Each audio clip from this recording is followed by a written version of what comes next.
Kabut tebal menggantung rendah di wilayah timur Merapi. Hutan rimbun menyelimuti jalan setapak yang nyaris tak terlihat.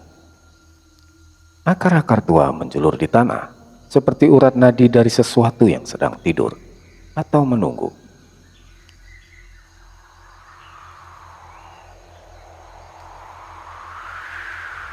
Langkah kaki menghentak pelan tanah lembut, tanpa alas, tanpa suara, tapi setiap langkah meninggalkan retak kecil, seolah-olah tanah di bawahnya retak.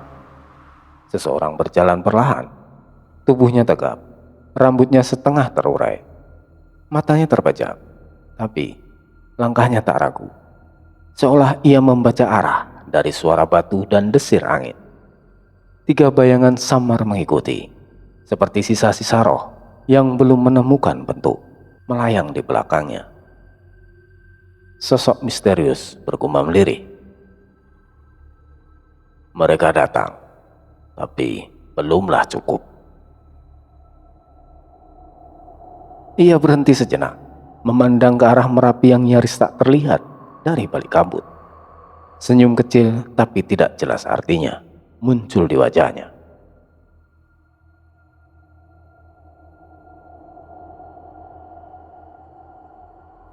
Di jalur setapak menuju lereng Merapi, angin mulai berubah arah.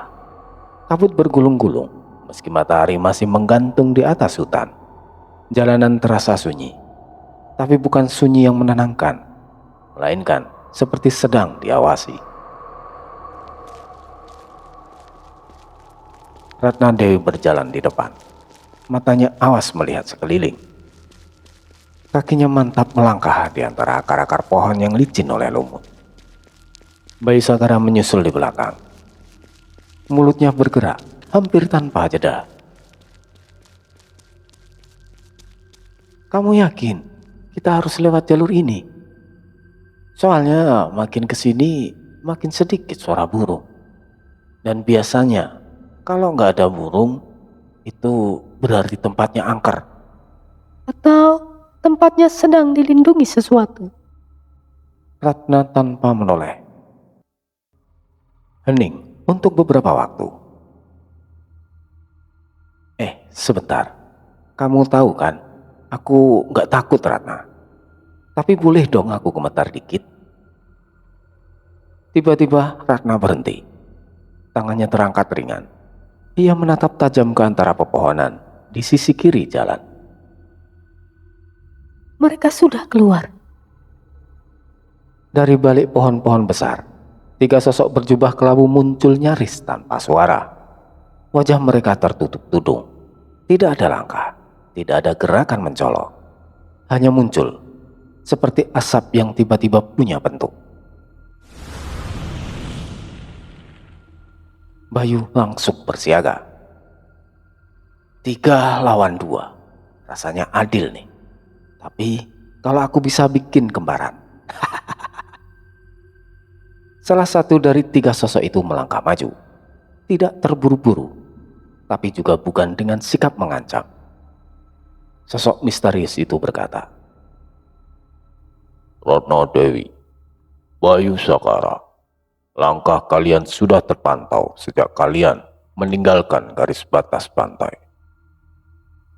Bayu mengerutkan kening. Oke, itu terdengar lebih menyeramkan dari yang kupikirkan. Ratna dengan nada dingin. Kalau kalian tahu siapa kami, kalian juga tahu kami tak akan berhenti di sini. Jadi, mau kalian apa? Sosok misterius itu dengan tenang. Kami bukan musuh, tapi kami juga bukan kawan kalian.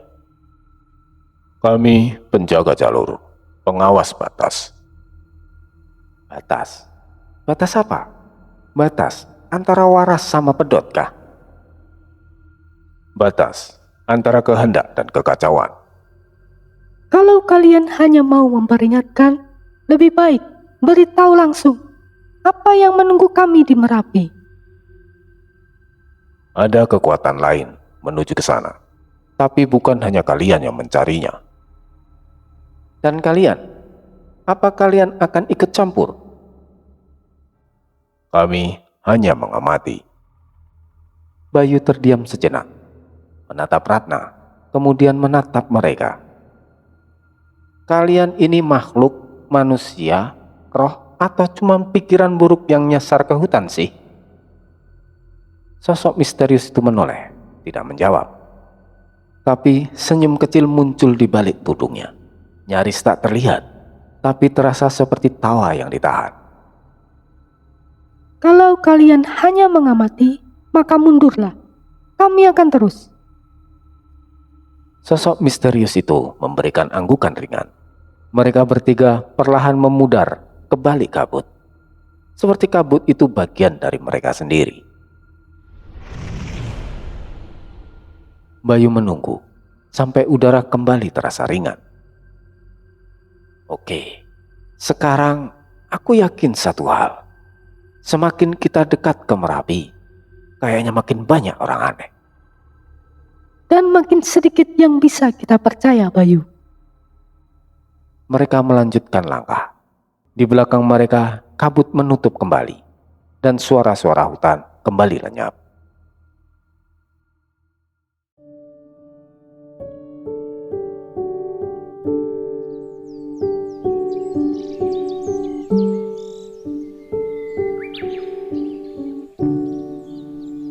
Desa Nologaten tampak seperti pagi-pagi lainnya. Embun masih menggantung di ujung daun padi. Burung-burung gereja berkicau dari atap-atap rumah kayu. Dan suara lesung dari dapur tetangga terdengar bertalu pelan.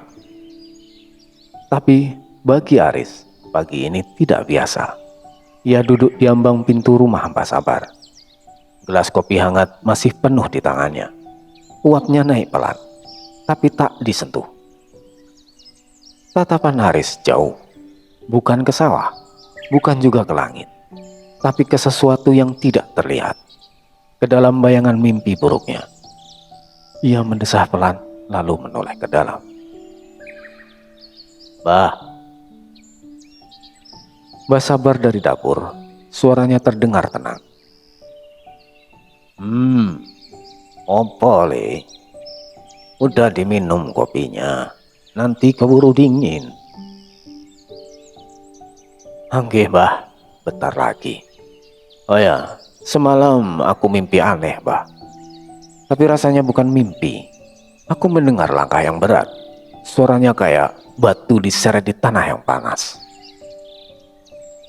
Mbah Sabar diam sejenak dari dapur. Dan baunya itu loh Mbah, bukan bau tanah, tapi kayak bau belerang. Pekat, menyengat di hidung.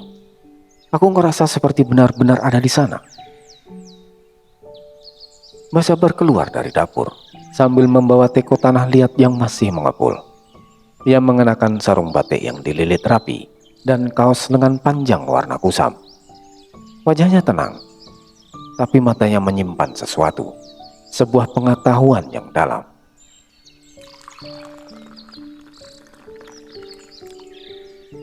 Ia menuangkan teh cangkirnya sendiri, duduk di samping Haris sambil menyeruputnya pelan. Mbah Sabar dengan datar namun penuh makna. Itu bukan mimpi, Le. Itu sebuah panggilan. Panggilan yang tidak bisa kau tolak. Haris menoleh bingung. Panggilan dari mana, Mbah? Dari tempat yang sudah lama tidak tenang, Le. Gunung itu, Merapi. Haris diam sejenak, lalu menunduk, menatap kopi yang tak ia minum. Mencoba untuk mencerna. Tapi rasanya beda loh, Mbah. Biasanya, kalau mimpi cuma gangguan. Tapi ini kayak aku benar-benar di sana. Ada hawa berat. Ada suara-suara aneh seperti bisikan tapi keras. Itu bukan sekedar panggilan biasa, Le. Mungkin juga sebuah peringatan. Gunung itu menyimpan banyak hal yang belum selesai. Termasuk mereka yang belum mau diam. Haris dengan lirih menyebut sebuah nama yang ia tahu. Rengganis, Mbah. Mbah Sabar hanya menoleh pelan, tak menjawab. tapi diamnya justru menjelaskan segalanya. Bukan cuma dia, Le, tapi dia salah satu yang paling keras gaungnya, yang paling berbahaya. Haris menggenggam gelas kopinya lebih erat. Wajahnya sedikit tegang, sadar akan tanggung jawab yang kini memanggilnya. Bah, Jati udah pergi duluan ya. Aku tidak bertemu dengannya tadi. Mbah Sabar mengangguk. Iya, Le. Dia pagi-pagi sudah berangkat. Dia pamitnya pelan, tapi langkahnya berat.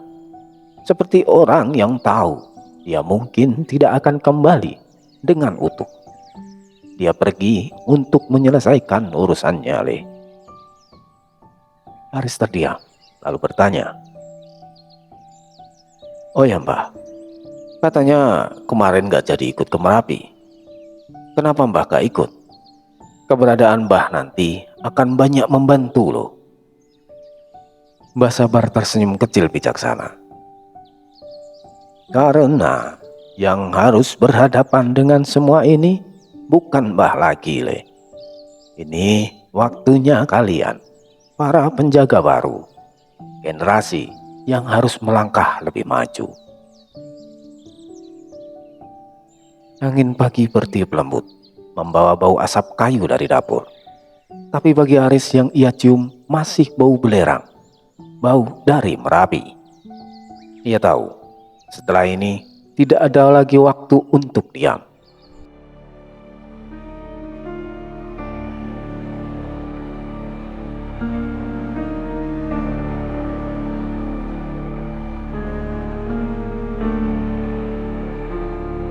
Haris duduk bersila di teras rumah Mbah Sabar. Hembusan angin pagi menyapu pelan dedaunan di halaman.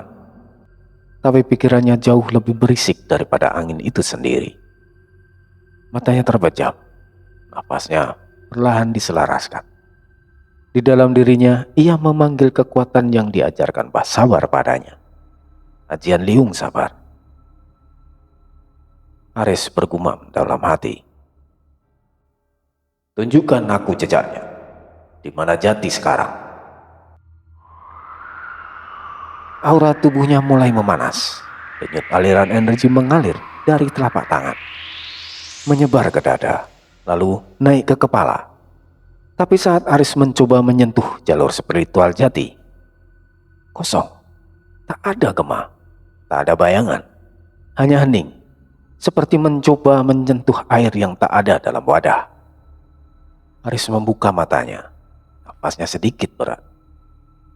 Haris dengan pelan, aku gak bisa merasakan apa-apa. Padahal seharusnya bisa. Dia bukan orang biasa. Tapi sekarang seperti hilang dari jangkauan.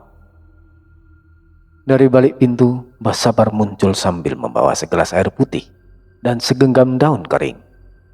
Ia duduk lagi di samping Haris. Wajahnya tidak panik, tapi juga tidak santai. Mbah Sabar dengan tenang tapi dalam. Merapi itu bukan cuma tempat, Le, tapi seperti perut bumi yang menyimpan amarah. Kalau Butara Kala sudah benar-benar menampakkan diri, maka jalur energi bisa bengkok, bahkan putus, seolah-olah yang kau cari ditelan oleh bumi. Haris memandangi tangannya sendiri, lalu mengepalkannya.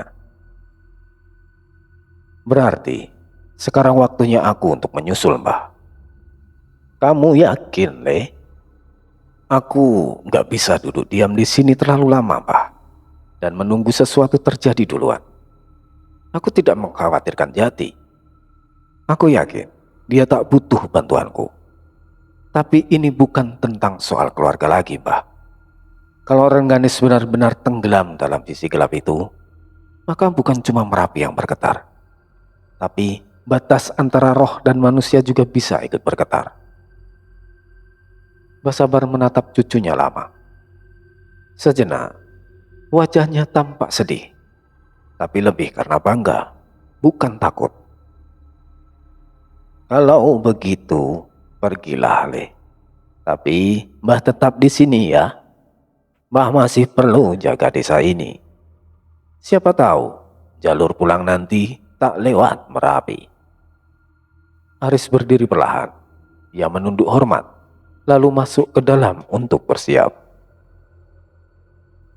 Malamnya, sebelum fajar menyingsing, langit desa Nologaten masih gelap. Kabut tipis menggantung seperti selimut yang enggan terbuka. Di jalan setapak di sisi rumah, Aris berdiri. Pakainya serba hitam, bukan untuk menyamar, tapi untuk meredam pancaran energinya sendiri. Di sampingnya, muncul sosok Panglima Bayang Senyap. Bayangannya menjulur panjang ke tanah, meski tak ada cahaya yang menerangi. Panglima Bayang Senyap berbisik, "Arah utara sudah siap, Tuan. Kita bisa menempuh jalur bayang lewat sisi Gunung Gamping. Lebih cepat, tapi lebih sunyi. Dan ini adalah waktu yang tepat saat bulan mati." Kalau soal sunyi, bukan masalah Panglima. Karena kadang, kita baru bisa dengar yang penting justru saat dunia lain diam. Tapi suara dari dalam kadang jauh lebih bising, Tuan. Bagus. Aku akan tahu mana yang harus aku lawan. Dari teras, Mbah Sabar bersandar di tiang bambu, menatap punggung cucunya yang bersiap berjalan. Mbah Sabar dengan tenang tapi lantang bersuara, "Jangan sok jadi pahlawan, Le. Tapi jangan pula lari dari apa yang sudah menunggumu." Aris menoleh setengah. Ia tersenyum kecil. Kali ini tulus dan penuh rasa hormat. "Ih, Mbah. Mbah sudah mengajari aku dua hal sejak aku kecil. Jangan bodoh dan jangan gegabah. Dan aku akan pegang itu." Anggukan kecil diberikan Mbah Sabar. Tak ada pelukan, tak ada lambaian. Karena di antara mereka, kepergian adalah berarti harus selalu kembali atau menunggu. Lalu Haris melangkah. Kabut menyambutnya, seperti membuka gerbang tak terlihat. Panglima Bayang Senyap berjalan setengah langkah di belakang. Tubuhnya lenyap dalam bayangan. Langkah mereka menuju Merapi telah dimulai.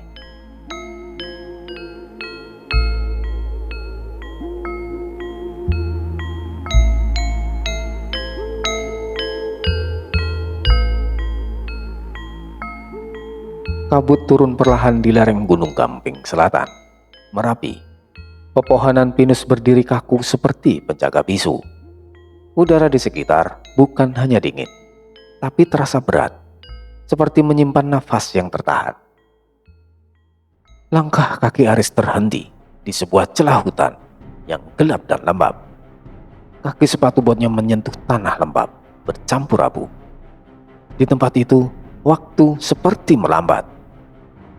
Tanah di sekitarnya berantakan, ranting-ranting patah, daun-daun menghitam di ujungnya, seperti terbakar. Beberapa batang pohon terpotong bersih, bukan karena badai atau binatang, tapi seperti dipotong dengan cepat. Aris berjalan pelan, menunduk, matanya menyisir tanah dengan tajam. Ia jongkok di dekat bekas tapak samar, jejak seperti telapak kaki, tapi tidak berpola.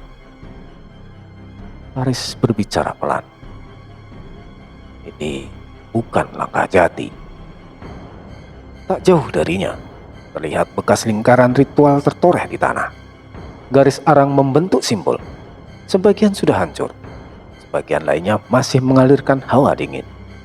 Di antara bunga-bunga layu yang terinjak, tak ada sisa dupa, tak ada api, hanya dingin. Panglima Bayang Senyap muncul perlahan dari balik kabut. "Tempat ini, Tuan, ada roh yang tumbang di sini." Aris berdiri, matanya menelusuri batang pohon yang dipaku simbol dari anyaman ilalang. Kecil, sederhana, tapi penuh makna. Ia mengenalnya. Penjaga jalur, roh hutan. Diam sejenak. Tapi kenapa mereka dibunuh? Ini bukan ciri jati. Panglima berjalan perlahan ke sisi lain dari area itu, berhenti di sebuah cekungan. Tanah di sana gelap seperti bara dingin. Ia berlutut, menyentuhnya dengan dua jari. Bukan jati, Tuan. Aura ini bukan kegelapan, tapi dingin, lembut seperti kabut, dalam dan menyusup. Aris melangkah mendekat. Ia menutup matanya dan merapal pelan teknik liung sabar untuk menghubungkan diri dengan medan energi sekitar. Tapi yang ia temukan hanya kekosongan. Bukan tak ada apa-apa, tapi seperti ditutupi oleh sesuatu. Seolah dirinya berdiri di depan cermin yang tertutup kain hitam. Aris berbisik, rasa ini bukan musuh biasa. Ini seperti makhluk yang tahu caranya menyembunyikan niat. Ia menoleh ke Panglima. Kalau Jati melewati tempat ini, dia tidak akan bertarung. Dia pasti akan menghindar. Tapi siapa yang cukup kuat hingga membuat dia memilih untuk mundur? Atau dia tahu siapa yang melakukannya, Tuan, dan memilih untuk tidak mengganggu? Bisa jadi mereka bukan musuh. Aris menatap dalam ke mata Panglima. Atau justru terlalu berbahaya untuk dianggap lawan sekarang? Mereka diam. Angin berhenti sejenak. Daun-daun tak bergeming. Hutan terasa seperti sedang menahan nafas. Lalu terdengar suara-suara sangat pelan, seperti desir nafas dari dalam hutan. Aris lalu berdiri di tengah lingkaran ritual. Kita tidak bisa diam di sini, Panglima. Siapapun yang melakukan ini, entah sedang mengamati atau justru ingin meninggalkan pesan. Panglima Bayang Senyap berlutut, lalu bangkit perlahan. Baik, Tuan. Saya akan membuka jalur bayangan berikutnya. Tapi jalur ini tidak bisa kita prediksi. Bisa mengarah pada tempat yang bukan hanya Merapi. Aris menarik nafas dalam-dalam, lalu menatap ke arah kabut yang menebal seperti tirai. Aku sudah tidak bisa mundur sejak kakiku menginjak tanah Merapi. Kalau tempat itu ingin menunjukkan dirinya, maka aku akan mendatanginya tanpa ragu, Panglima. Kabut mulai bergerak seperti makhluk hidup, melingkari tubuh Aris dan Panglima Bayang Senyap. Angin dingin berdesir di sela-sela daun.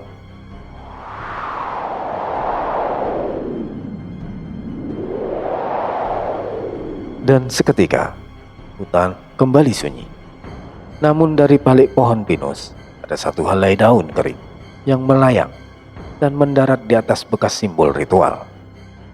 Dan daun itu terbakar diam-diam, tanpa api. Kabut semakin tebal. Jalur bayangan yang dibuka Panglima Bayang Senyap membawa Aris menembus bagian dalam kawasan yang tak terpetakan di lereng Merapi. Di sanalah, di antara dinding batu berlumut dan pohon-pohon yang membengkok tak wajar, terbentang altar batu besar, sisa dari peradaban lama. Panglima Bayang Senyap dengan suara pelan, "Kita telah memasuki bekas wilayah altar kerajaan astral, Tuan. Ini tempat yang tidak pernah dijamah oleh manusia biasa." Aris melangkah maju. Nafasnya mulai berat. Bukan karena lelah, tapi karena tekanan energi yang mulai mengguncang dasar pikirannya. Di depan altar itu, udara mulai bergetar. Dari balik kabut muncul 5 sosok berwujud setengah manusia, setengah kabut hitam. Mata mereka seperti titik merah menyala dalam asap. Wajah mereka nyaris tak terlihat, tapi tubuh mereka membentuk barisan rapi seperti pasukan. Aris dengan tegang, "Ini bukan roh liar. Mereka terlatih, Panglima." Panglima Bayang Senyap menarik senjatanya dari bayangan. "Mereka para pengawal istana astral, Tuan. Sepertinya mereka sudah tidak melayani kerajaan." "Ya, mereka melayani Rengganis." Begitu nama itu disebut, kabut langsung pecah. 5 roh menyerang sekaligus, cepat, tanpa suara. Gerakan mereka seperti mendahului bayangan mereka sendiri. 3 langsung meluncur ke arah Haris, sementara 2 lainnya mengurung Panglima Bayang Senyap. Haris menghindar, nyaris tak sempat menarik nafas. Ia melempar pukulan dari ilmu Badar Geni.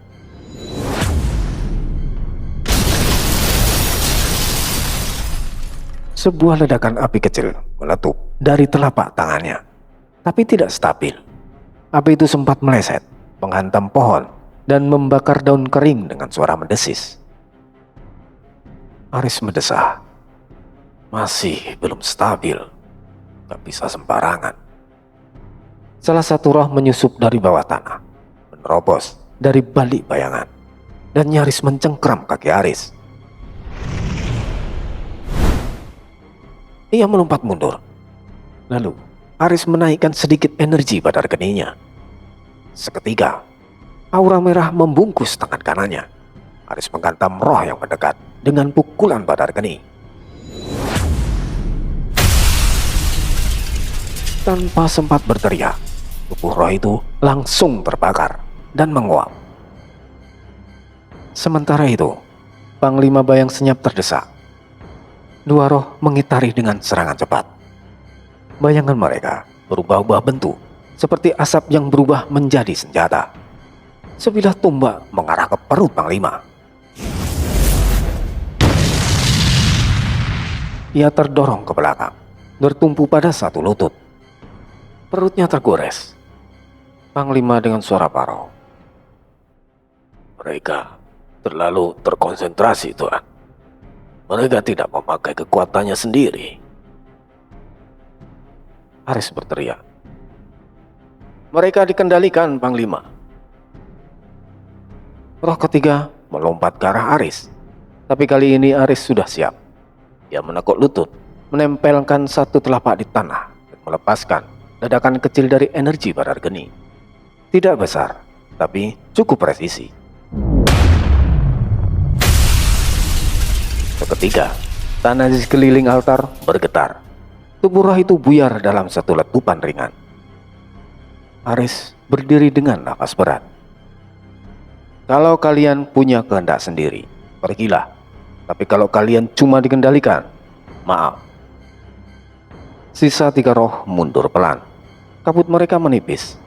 Salah satu dari mereka yang paling besar berbicara dalam suara berat dan samar. "Ia tahu kau datang, Haris. Ia tahu jalurmu. Kau melangkah ke tengah cermin yang telah ia balikkan." Haris mendekat. Matanya menyala sedikit karena emosi. "Katakan, di mana dia sekarang?" Tapi roh itu hanya menoleh, lalu memudar ke dalam kabut, seolah menghilang ke dinding waktu.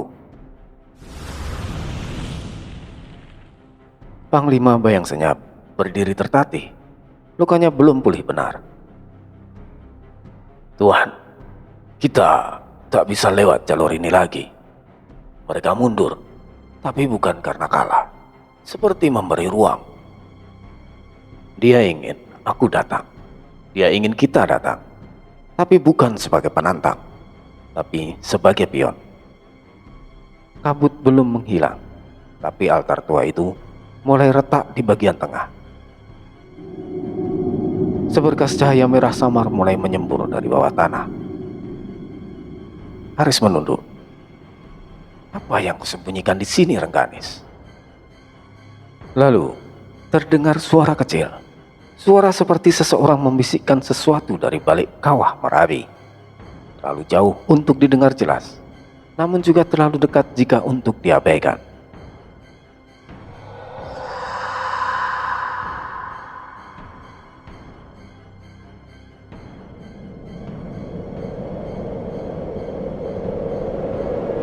Kabut tipis yang turun dari lereng Merapi mendadak membelah, seperti seberkas tipis yang disobek dari dalam.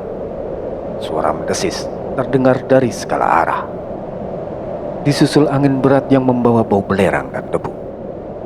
Lalu dari balik altar tua yang retak dan lapuk oleh waktu itu, ia muncul. Sasmita. Langkahnya tak terdengar, tapi tanah di bawahnya seolah mundur. Gerak tubuhnya masih anggun, namun kini penuh retakan seperti kristal yang menahan cahaya dan bayangan bersamaan. Matanya kosong, bukan terpejam, membuka, namun kosong seperti milik seseorang yang sedang bermimpi di antara dua dunia. Aris terdiam, tenggorokannya tercekat. Sasmita, bisiknya, seolah tak percaya apa yang sedang dilihatnya. Sasmita tak menjawab, hanya mengangkat tangan kirinya perlahan. Gerakannya seperti penari. Dan lalu, tanah meledak. Satu gelombang energi menghantam dari telapak tangannya. Dan Haris tak sempat menghindar.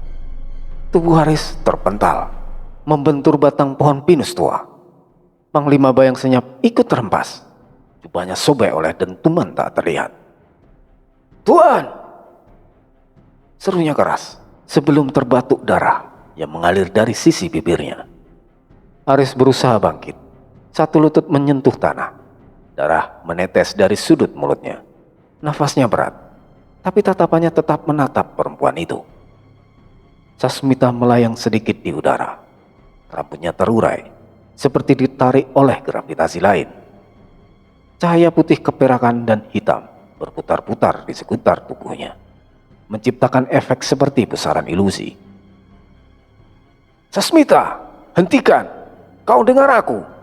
Ini aku, Haris." Alih-alih menjawab, Sasmita melesat. Tangannya membentuk pusaran energi, bercampur api biru dan kabut hitam, memekik tajam seperti jerit roh yang tersesat.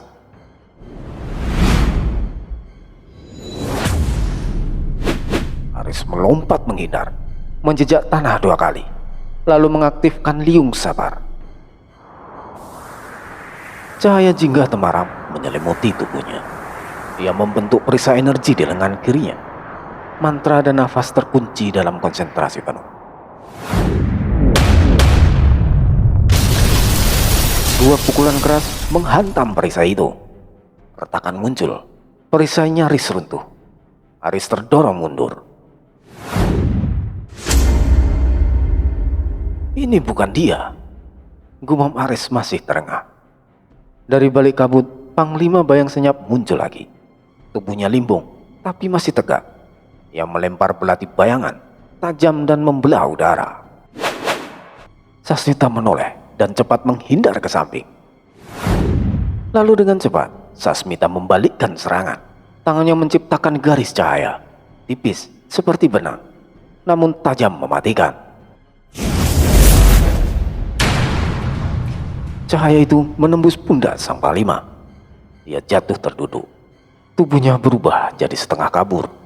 Darah roh menetes seperti kabut yang mengalir dari luka.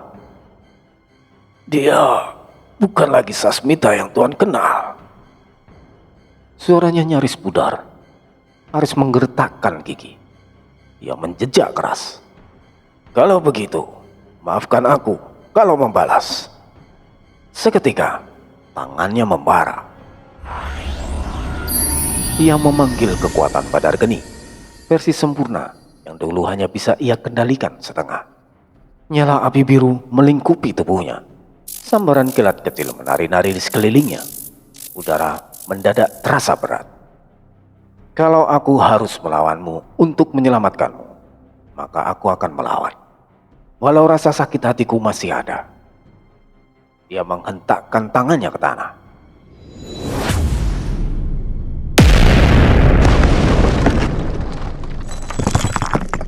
Tanah membelah, lingkaran api muncul, membesar lalu meledak di udara. Sasmita berputar, membentuk busur panah dari kabut, dan menembakkannya ke segala arah.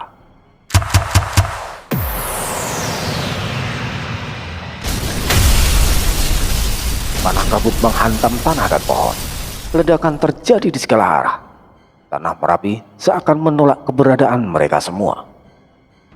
Haris dan Sasmita saling meluncur dalam garis lurus.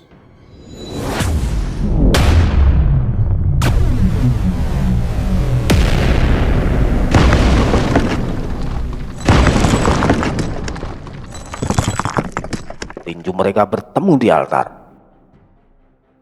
Sesaat, waktu berhenti. Mata mereka bertemu.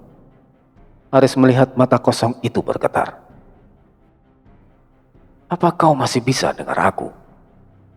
katanya lirih. Sasmita tampak gemetar. Tangannya mengendur, tapi hanya sebentar. Detik berikutnya, energi besar meledak dari dalam tubuh Sasmita.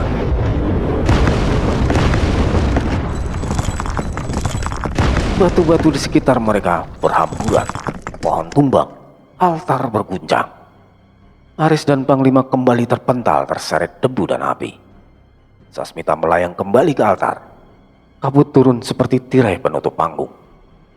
Dalam kabut itu terdengar suara yang nyaris tidak terdengar, seperti nafas ditelan jarak. Kalian semua terlalu lambat. Kabut menebal, suara burung-burung gunung sirna. Segalanya seperti diam. Di atas altar, Sasmita menunduk pelan. Dari matanya setitik cahaya, seperti air mata. Tapi air mata itu tak pernah jatuh. Mungkin itu bukan lagi Sasmita. Atau mungkin ia sedang berperang melawan dirinya sendiri. Lalu tiba-tiba pancaran energi menggelegar. Suara pusaran angin menggila. Api menari di udara. Dari tubuh Sasmita, gelombang kekuatan memancar dahsyat. Energi yang seolah mencapai puncaknya. Melihat hal itu, Aris tak tinggal diam. Dengan rahang menggertak dan tatapan yang tajam. "Kalau memang itu maumu, Sasmita, tak perlu menunggu waktu lama. Aku akan memuluskan jalanmu. Entah itu karena kehendakmu ataupun bukan." Dalam satu tarikan nafas, Aris merapal dua ajian sekaligus, Badar Geni dan Liung Sabar.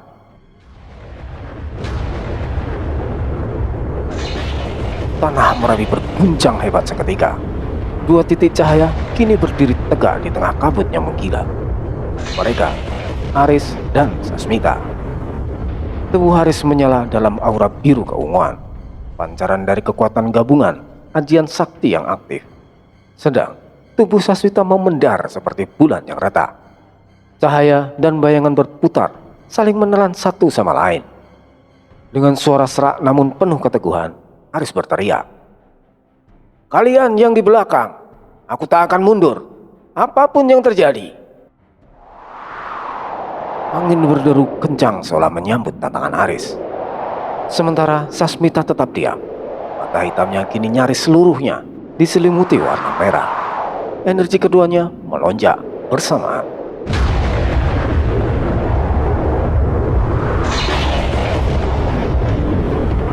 Suara dentuman besar membentuk raungan, seperti suara naga menekan langit. Namun tepat saat dua kekuatan itu hendak meledak dan melesat, saling menyerang, langit tiba-tiba menggelap. Satu suara asing memecah udara, keras dan bergema dari segala penjuru. "Niat ingsun, ajiku, paneng keruktu." Dentuman energi seperti menghentikan waktu. Aura dua petarung membeku di udara. Tubuh Aris dan Sasmita bertahan dalam momentum, seolah lukisan hidup yang dipaku di udara oleh kekuatan tak terlihat. Kabut pun terbelah. Dari sisi timur, pasukan bertudung hitam muncul dalam formasi setengah lingkaran. Di barisan terdepan berdiri satu sosok laki-laki bertubuh tinggi besar. Matanya menyala seperti bara dalam kabut. Jubahnya panjang dan sobek di ujung. Tapi setiap langkahnya mantap dan menggetarkan tanah. Kebo Ireng. Aris masih membeku dalam segel waktu. Namun matanya perlahan bisa bergerak. Ia melihat wajah lelaki itu dan seperti terpukul oleh masa lalu yang bangkit dari kubur. Dengan suara berat namun tenang, Kebo Ireng berseru, "Hentikan Aris, Sasmita, cukup." Lalu pasukan Bayang Agung muncul beberapa saat kemudian, berdiri dalam keheningan penuh hormat, menundukkan kepala pada dua kekuatan yang kini tak bergerak di tengah altar. Kebo Ireng berjalan perlahan ke tengah, berdiri di antara Aris dan Sasmita. Tatapannya menusuk keduanya. tak hanya dengan amarah, tapi juga luka yang mendalam. Apa yang kalian lakukan? Menghancurkan satu sama lain di tempat seperti ini? Tidak ada jawaban, tapi udara di sekitar mereka masih berdenyut dengan desakan energi. Lelaki itu lalu melangkah mendekati Sasmita. Ia berhenti satu langkah di hadapan putrinya yang masih membeku di udara. Suaranya berubah dari berat menjadi getir dan rapuh. Sasmita, anakku. Ia menatap wajah itu. Pipi yang dahulu kerap ia sentuh dengan lembut, kini terasa jauh. Sorot mata yang dulu riang, kini kosong. Aura yang mengelilingi tubuhnya seperti bukan milik satu roh utuh. Apa yang telah mereka lakukan padamu, nak? Siapa yang telah menyentuh jiwamu? Hingga bahkan aku tak bisa mengenali getaranmu lagi, nak. Mata Kebo Ireng menelusuri luka-luka di tubuh putrinya. Retakan cahaya di lengan, bayangan gelap yang menjalar dari dada, dan sorot mata merah yang tak pernah ia kenali sebelumnya. Darahmu adalah darahku, tapi kini kau dingin, asing, seolah menatapku dari tempat yang tak bisa kusentuh. Tubuh Sasmita mulai bergerak perlahan. Segel mantra waktu mulai melempang. Matanya bergetar, namun tubuhnya masih menolak untuk bergerak sepenuhnya. Angin menggulung pelan, dan kabut mendesis di antara pepohonan. Kebo Ireng kembali berseru, matanya kini penuh amarah. Siapa yang memisahkanmu dari dirimu sendiri, anakku? Sasmita tetap membisu, tapi sorot matanya menyiratkan kesedihan, seperti seseorang yang masih terjaga dalam mimpi buruk yang tak bisa ia hentikan. Sementara itu, Aris berhasil menggerakkan tangannya sedikit. Mantra segel waktu terus melemah. Dengan suara pelan namun mantap, ia berkata, "Kau memilih jalanmu sendiri, Sasmita, tapi aku masih mencarimu." Kebo Ireng menoleh, tatapannya mengeras. "Aris, kenapa kalian saling bunuh? Bukankah kalian dulu saling menyelamatkan?" Aris menunduk, matanya menajam, tapi getir. Suaranya seperti serpihan luka. "Karena untuk menyelamatkan, berarti aku harus menghentikannya." Terdengar suara retakan mantra. Aura Sasmita menggeliat liar. Para pasukan langsung bersiaga. Kebo Ireng segera mengangkat tangan memberi isyarat tegas. "Jangan serang, bukan dengan emosi. Ini bukan dirinya." Kemudian ia berbisik lebih pelan kepada Aris. "Jika kau masih ingin menyelamatkannya, Aris, maka jangan lawan dia sebagai musuh." Kabut kembali menebal. Sasmita terangkat perlahan, mundur ke arah altar. Tapi sebelum tubuhnya lenyap dalam kabut, sorot matanya menatap Aris, seolah ingin berkata, Terima kasih. Lalu tubuh Sasmita menghilang dalam kabut. Di kejauhan, di atas batu altar sebelah utara, dua sosok perempuan berdiri diam. Satu mengenakan jubah biru gelap dan mahkota kabut di kepalanya. Yang satu lagi berselendang cahaya rembulan. Aris memicingkan mata, dadanya bergemuruh. "Itu siapa?" Panglima bayang senyap yang berdiri di belakangnya menjawab lirik, "Ratu Wening, Tuan. Dan wanita itu, aku tidak yakin. Tapi aura itu, mungkin itu Rengganis."